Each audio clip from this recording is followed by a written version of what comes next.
pour continuer nos connaissances sur la programmation avec le logiciel Stencil, nous allons étudier ce type de jeu donc, qui se trouve dans la catégorie Game. Donc ce type de jeu est un jeu qui fonctionne donc avec un canon, et lorsque l'on appuie sur la souris, eh bien, le canon émet des boulets et va toucher donc ces petites sphères de couleur.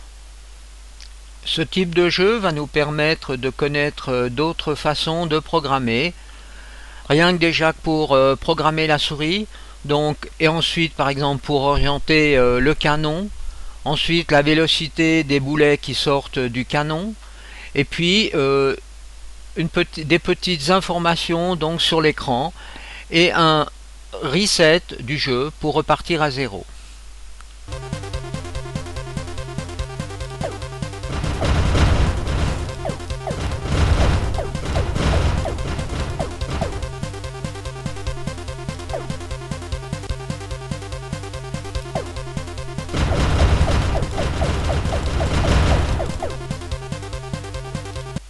Si l'on analyse ce type de jeu, on constate en premier que bien sûr une scène a été créée, donc qui est ici. C'est cette scène qui est créée ici avec différents niveaux de layers. Alors nous reviendrons dessus. Ensuite là on a les acteurs types, donc voilà tous les types d'acteurs que l'on trouve dans ce type de jeu.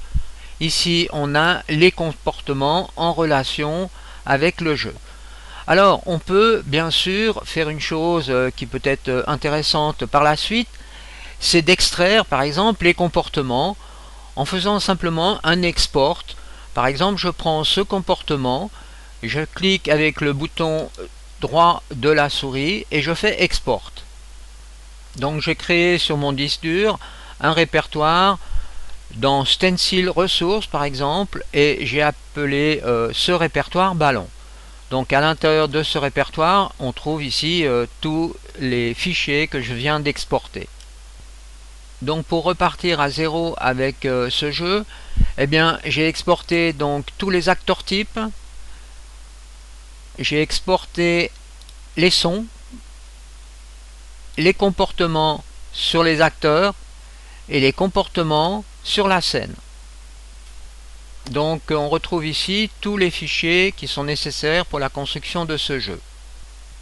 Je commence donc par créer un nouveau jeu. Je choisis ici le type de jeu blanc, donc qui est vide.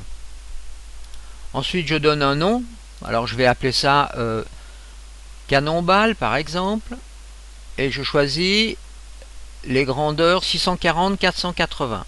Je fais créer. Bien sûr ici je pourrais mettre une description du jeu. Je commence par créer une nouvelle scène en cliquant à cet endroit. Ici j'appelle cette scène Cannonball Test par exemple. Je choisis ici un dégradé de couleur pour le background.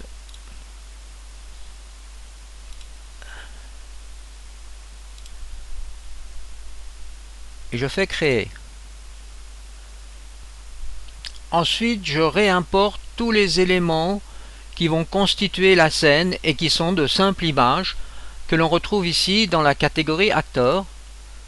Voilà, ce sont tous ces éléments qui se trouvent ici, que l'on retrouve ici donc séparément. Je les ai de nouveau importés en cliquant à cet endroit, importe, et j'ai importé donc ces différentes images. Je crée donc ma scène. Alors je vais prendre ici le HUD que je vais positionner donc à cet endroit. Je constate donc ici que le HUD est un peu plus grand que la scène, donc que le background. Alors eh bien bon, pour l'instant ça ne pose pas trop de problèmes vu que c'est un test que l'on va faire. Mais si l'on veut, on pourrait redimensionner par exemple ici, vous voyez le HUD comme ceci par exemple, pour le cadrer un peu mieux dans la scène. On peut bien sûr à tout moment faire un test scène. Ensuite, je crée par exemple un nouveau layer en cliquant sur le signe plus. Et sur ce layer, je vais rajouter donc le nuage que je peux aussi redimensionner un tout petit peu.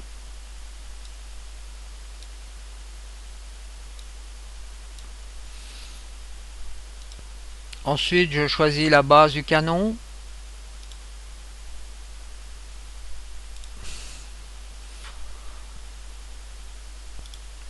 Ensuite, je positionne donc les cibles vertes et jaunes en utilisant la touche Shift pour sélectionner donc les différents composants sur la grille avec précision. On peut visualiser la grille en cliquant sur cette icône. Je crée un nouveau layer et cette fois-ci je vais positionner les instructions du jeu. Donc il va falloir diminuer en dimension.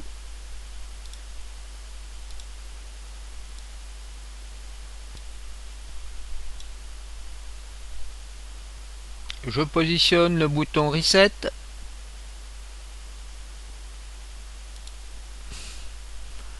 Je crée un nouveau layer.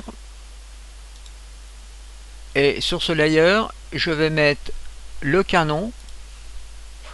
Que je positionne à cet endroit.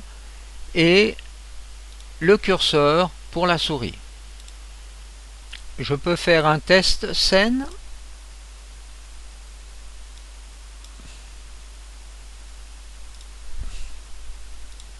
Nous devons maintenant créer la programmation des différents composants de cette scène, des différents acteurs. Alors le premier acteur que je vais programmer est le curseur de la souris. Donc pour éviter de reprogrammer donc tous les comportements, donc j'ai fait un import des différents comportements. Alors là je vais m'intéresser donc à ce comportement qui est la possibilité donc de positionner le curseur de la souris par rapport aux coordonnées x, y de la souris. Je commence donc par aller dans les acteurs types, dans curseur, et je fais sur cet acteur curseur un comportement qui est le suivi de la souris. Et là, je peux faire un premier test. Et vous voyez, si je déplace ma souris, eh bien, le curseur se déplace aussi, c'est-à-dire qu'il suit les coordonnées x, y de la souris. Par contre, là, vous voyez, on a déjà un premier problème, c'est-à-dire qu'on aimerait simplement que le curseur soit visible, mais pas que le curseur, vous voyez, le petit triangle blanc, qui est en somme le curseur de la souris, soit visible. Alors pour cela, il va falloir rajouter un comportement au niveau de la scène. J'ouvre donc la scène et je vais dans les comportements. Alors ici, on va dans Behavior et là, on va rajouter un comportement qui est une suppression du curseur, hide cursor. Et là, on peut choisir si l'on veut que le curseur soit visible ou invisible. Alors, il ne faut pas donc checker la case ici pour que le curseur soit invisible. Alors, effectuons un test. Et là, donc, tout fonctionne correctement. Alors maintenant, rendons-le visible, par exemple. Et voilà. Donc, ça joue extrêmement bien. Alors, si vous rencontrez un petit problème, eh bien, je vous conseille de sauver donc votre jeu au niveau où il est et de fermer votre logiciel et de le relancer, car des fois il y a des petits bugs, il n'y a pas un rafraîchissement qui se fait systématiquement. Revenons sur la partie création. Alors ici on a un premier événement créé. Ici dans cet événement créé se trouve cette ligne de code, qui est une ligne de code qui nous permet de définir les limites de l'écran. Alors si on fait un View Help, voilà, donc traduire, et ici vous avez donc fixe les limites hors écran. Donc ce sont les valeurs qui se trouvent à l'intérieur, le top, le left, le bottom et le right. Donc c'est les différents côtés de votre écran. Alors là, il y a 9999 pour les 4 côtés. Ensuite, on trouve ici un événement update. Et c'est dans cet événement, en somme, que l'on prélève les coordonnées X et Y de la souris. Et là, on fait une opération mathématique ici par rapport à la grandeur de l'écran. On peut obtenir à peu près le même résultat en effectuant des lignes de code beaucoup plus simples. Alors, on va aller chercher l'acteur, position, set. Ici, donc, on va définir la valeur de X, définir la valeur de Y pour le curseur en fonction des positions de la souris. Donc, on va mettre ici la position de la souris. Alors, input, et là, on a les coordonnées en temps réel de la souris pour X et la même chose pour Y. Voilà, donc là, on obtient pratiquement les mêmes lignes de code que ici, car ici on va faire intervenir encore en plus la dimension donc de l'acteur. L'acteur, c'est la croix que l'on déplace par rapport à la grandeur de l'écran, et ici pour X et puis là pour Y. Donc faisons un test. Donc là on voit que le curseur se déplace correctement. Alors bien sûr, si je me déplace, vous voyez, sur le bord, eh bien le curseur a tendance à disparaître, ce qui est compensé par les lignes de code que l'on a vues ci-dessous, donc ces 2 lignes de code. Donc là, on voit la différence. Vous voyez, là, le curseur est toujours visible, puisqu'il il tient compte donc de la grandeur de l'écran. Donc là, on a donc des opérations mathématiques. Vous voyez, si je fais un find in palette, c'est ce type d'opération donc mathématique, qui est une opération qui définit ici le nombre le plus petit entre 2 nombres. Ici, on peut avoir le nombre le plus large entre 2 nombres. Par exemple, 100 et 200, eh bien, ce sera 200, et là, entre 100 et 200, ce sera 100. Donc là, on a aussi la valeur absolue et une valeur arrondie. Donc ce sont des opérations mathématiques. Vous voyez, on trouve ça dans Number Text et Math. Donc ici, on a aussi les grandeurs de l'écran. Donc vous voyez, grandeur de l'écran. On retrouve ici l'explication donc de ces opérations mathématiques. Donc mathématiques minimum et mathématiques maximum. Alors regardons maintenant comment est programmé donc le canon, la rotation du canon par rapport à la souris. Alors là, on a de nouveau le canon, et là, on va rajouter des comportements sur le canon.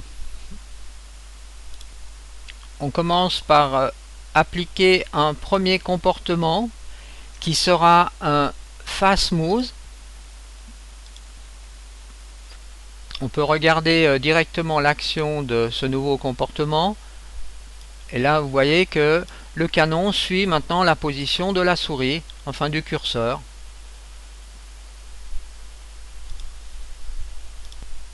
Alors, regardons comment a été programmé le face smooth. Donc ici, on a les lignes de code. Ces lignes de code permettent de faire tourner l'acteur, donc le canon, par rapport à la position XY de la souris. Alors ici, on a le centre du canon en X et en Y. Et là, donc le centre du canon est soustrait à la position donc X et Y de la souris.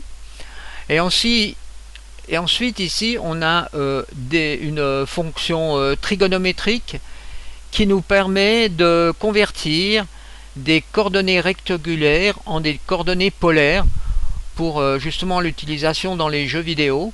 Et ici on va donc définir la direction donc du canon. Donc ici on a des fonctions trigonométriques, le sinus, le cosinus, et puis l'arctangente, et l'arctangente 2 qui nous intéresse, c'est l'inverse de la tangente en somme. Donc là vous voyez qu'on fait une conversion d'un mode rectangulaire vers un mode polaire, qui est utilisé donc dans le calcul vectoriel. Ensuite là, eh bien, vous voyez cet exemple donc qu'on vient de voir là, eh bien, ça nous permet de faire tourner notre acteur, vous voyez, sur la base de la position de la souris. On va devoir maintenant rajouter un nouveau comportement. À partir du moment où on va appuyer sur la souris, eh bien, on devra avoir un message qui nous le signifie. Donc voici le comportement que l'on va utiliser lorsque l'on appuie donc sur les boutons de la souris. Alors vous voyez ici, vous avez un événement update et avec une condition, donc dans ici les conditions if. Alors if quoi? Eh bien lorsque un bouton de la souris est pressé, eh bien on aura un événement trigger ici qui sera effectué. Et quel événement va être effectué? Eh bien c'est l'événement action to perform qui est ici un attribut. Vous voyez, action to perform qui est un attribut du type texte. Alors là-dedans, on aura le nom, par exemple, de l'action. Alors par exemple, on peut mettre le nom fire à partir du moment où on appuie sur le bouton de la souris. Alors appliquons donc ce comportement sur le canon.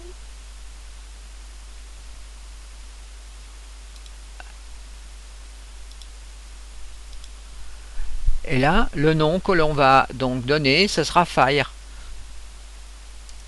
Donc en conclusion, lorsqu'on appuie sur le bouton, par exemple, gauche de la souris, eh bien ce message sera émis. Et ce message va être récupéré pour créer l'action, par exemple, de la création de boulets qui vont partir depuis le canon. Ajoutons donc un nouveau comportement. Et cette fois-ci, ce sera Fire Canon. Et là, on voit donc que le maximum de puissance ici, eh ben, on va mettre 900. Ensuite, on va choisir le type de boulet qui va être émis. Alors, on va changer l'acteur. On va prendre ceci. Je viens donc de faire une modification. Ici, l'acteur qui sera créé sera plutôt le boulet. Et ensuite, il faut aussi faire attention, c'est que le message texte qui est émis là, fire, doit correspondre à au même mode d'écriture que dans le comportement. Vous voyez, si je reviens sur le comportement fire, eh bien ici je dois avoir exactement la même écriture avec les majuscules et les minuscules. Autrement, eh bien vous aurez un problème, cela ne fonctionnera pas. Et regardons maintenant le comportement. Donc déplacement ici du canon et j'appuie sur la touche gauche et au moment où j'appuie sur la touche gauche, vous voyez, j'émets des boulets. Mais là, eh bien, il y a un petit problème car les boulets partent d'une façon complètement linéaire. Donc il va falloir que j'ajoute de la gravité dans la scène pour que le comportement soit plus réaliste. Je retourne donc dans la scène et sous physique, eh bien ici je mets une gravité par exemple de 55 et je peux faire un test.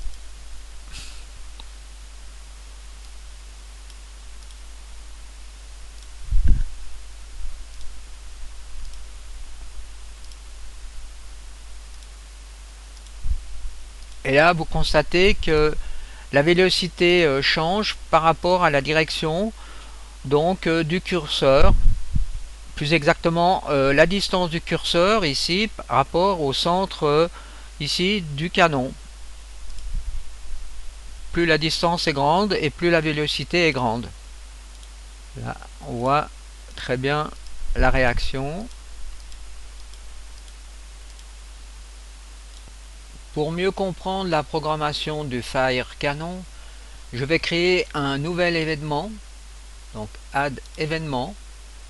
Cette fois-ci, je vais dans Advanced et je fais Custom événement. Et là, à l'intérieur de cet événement, je vais mettre ici Fire. Donc au moment où j'appuie sur la touche gauche de la souris, par exemple, je vais émettre un premier boulet en utilisant la fonction créer un acteur. Je positionne à cet endroit.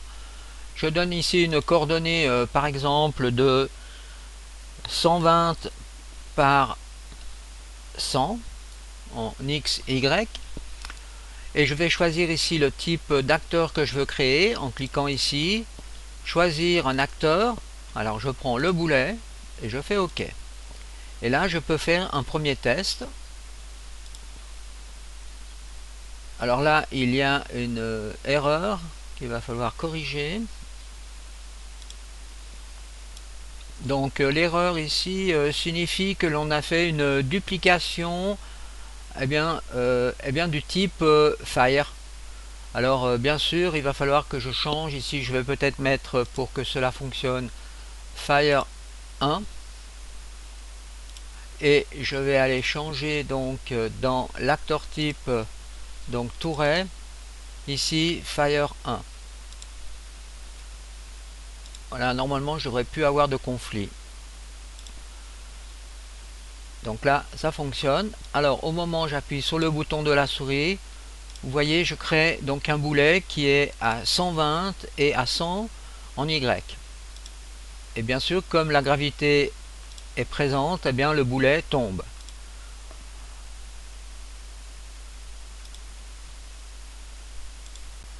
Je supprime donc ce custom événement que je viens de créer pour le test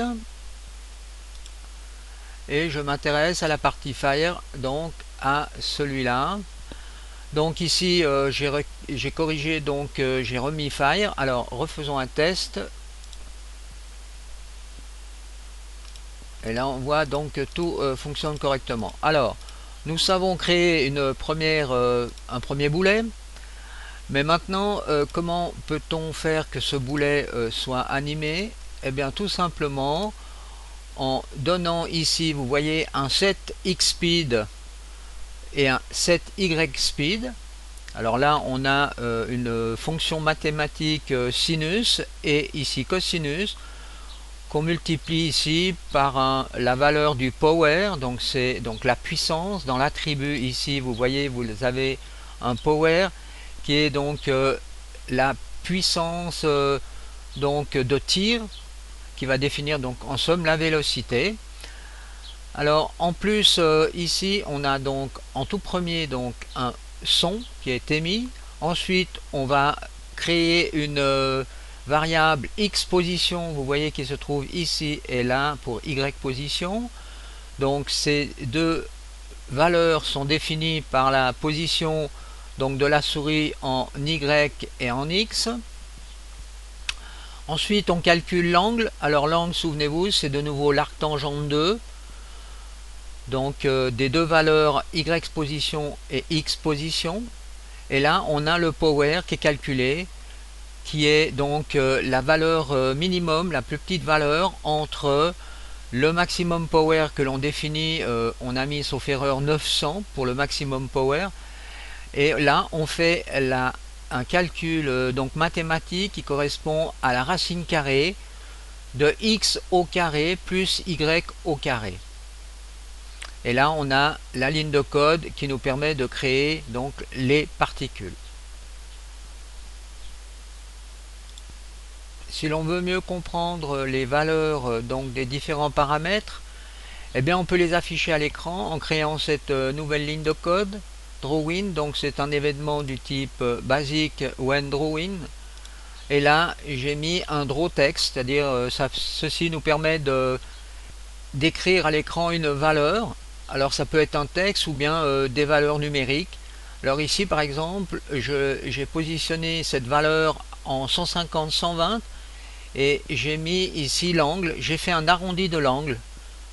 Alors j'active le module et ceci me permet, vous voyez, de regarder comment se comporte l'angle. par rapport à la position de la souris. Vous voyez là je suis à 148, à 160, 179, donc je serai à 180. De l'autre côté je vais être à moins 179 ou 175. Le 0 va se trouver tout en bas, donc à cet endroit.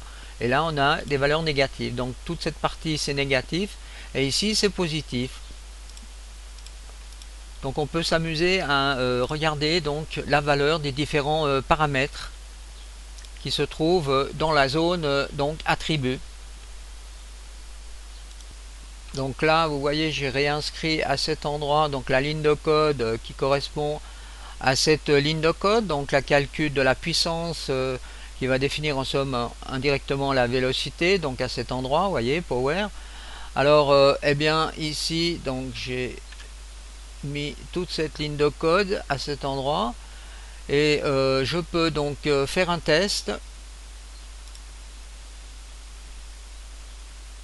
Et là donc je constate, vous voyez ici j'ai 141, 108 et là vous voyez j'ai 398, 500 et normalement sauf erreur si je mets une valeur sur le maximum power plus petite que 900, ce que l'on va faire,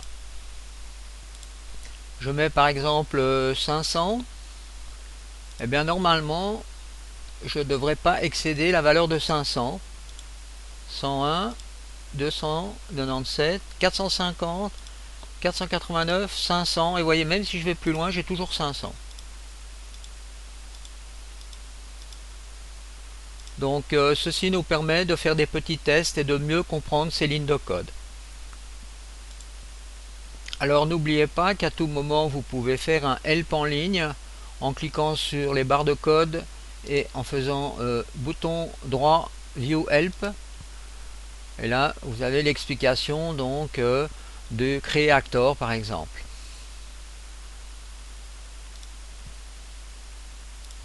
Alors j'aimerais revenir sur l'acteur donc créé ici. Donc on choisit ici, vous voyez, le type d'acteur type.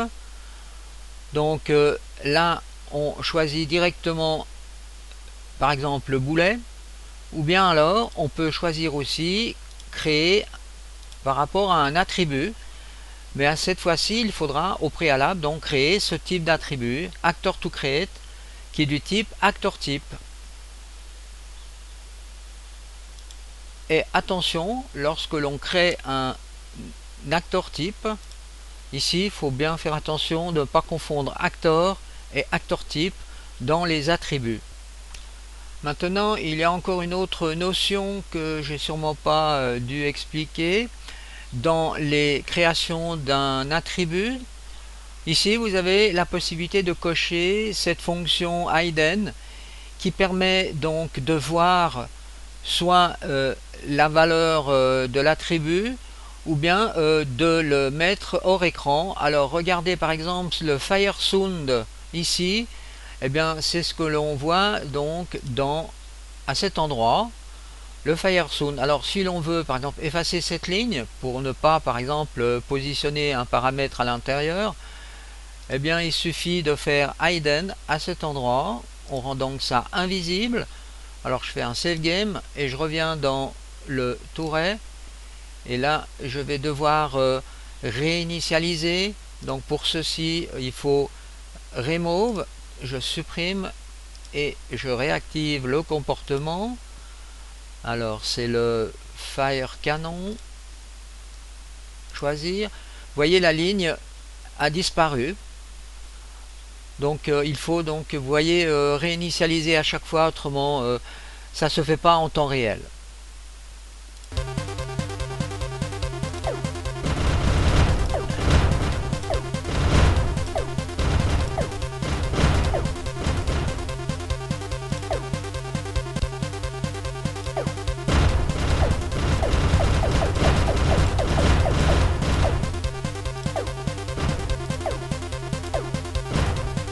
Donc nous allons conclure sur cette première vidéo, et dans la deuxième vidéo qui va suivre nous allons voir donc le principe des collisions.